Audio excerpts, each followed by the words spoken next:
Okay, so I just watched the Mario movie and it was a great time.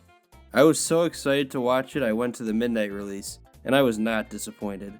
So the movie starts off with Mario and Luigi recently starting their own plumbing business, but it's not as successful as they'd want.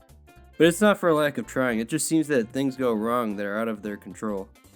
Especially since they seem to be competent enough plumbers, it's just that things go wrong, like a dog messing around and causing damage. It's sad though, not even most of their family support them, it just seems to be their mom. The poor Mario Bros can't catch a break. Then later on in the news, they see a breaking news report of a manhole leak by Mayor Pauline, and they go into the sewers to try to fix the problem. It's underground that they find a green pipe that leads the Mario Bros into the Mushroom Kingdom.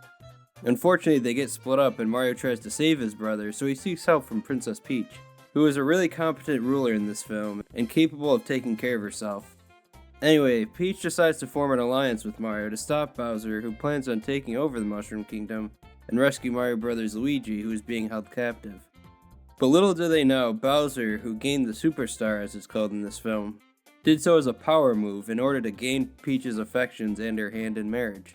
Trying to get all the help they can, they even resort to going to the Kong Kingdom to get the help of Cranky Kong and his army to stop Bowser. Okay, so now I'm going to dive a bit more into it. There's just so much to love about this movie. And all the references are such a treat to watch. I feel like it'd be impossible to watch this film and not crack a smile or enjoy a nice wave of nostalgia with all the references it has. Such as all the enemies, the power-ups, the music, it all just worked, I thought. You've got a wide range of arrangements that pay respect to all the Mario games and so much more. You also got the Kill Bill theme, I Need a Hero, and even Take On Me make an appearance in the movie, amongst other non-Mario tracks. But they didn't feel that inappropriate to me. Not even just the sound effects for items being perfectly translated to the big screen, but all these other video game Easter eggs too.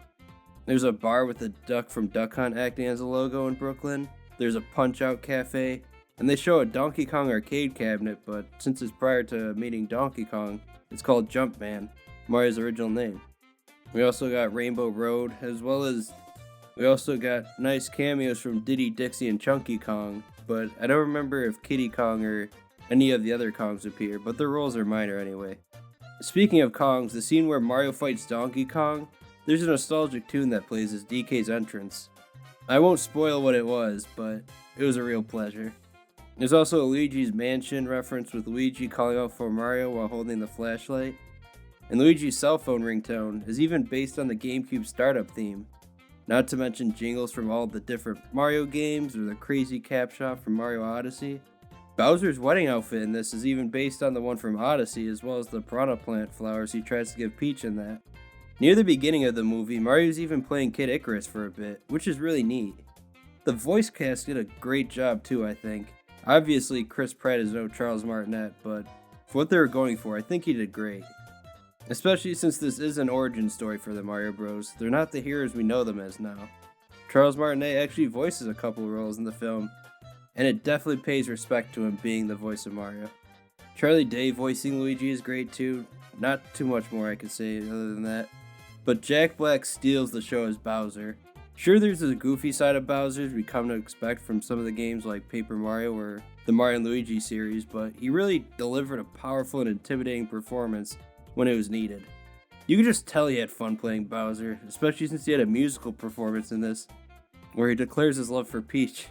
And then we got Anya Taylor-Joy as Peach and Keegan-Michael Key as Toad were great too. Everyone just did a great job. Seth Rogen was alright. I mean, he did his normal voice, but I didn't expect too much for Donkey Kong anyway, but it kinda worked out. His iconic laugh also appears a couple times in the film. It wasn't until after I saw the movie that I read online that the Mario movie was getting reviewed bomb, and I just have to ask, why? Were the critics expecting the characters to have deep character development and resolutions and overarching themes in a Mario movie?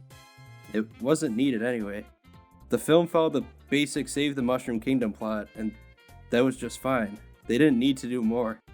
There's some development of Mario gaining the courage to be the hero we know him as, but it's not like they needed to spend more than the 90-minute runtime the movie had to achieve that.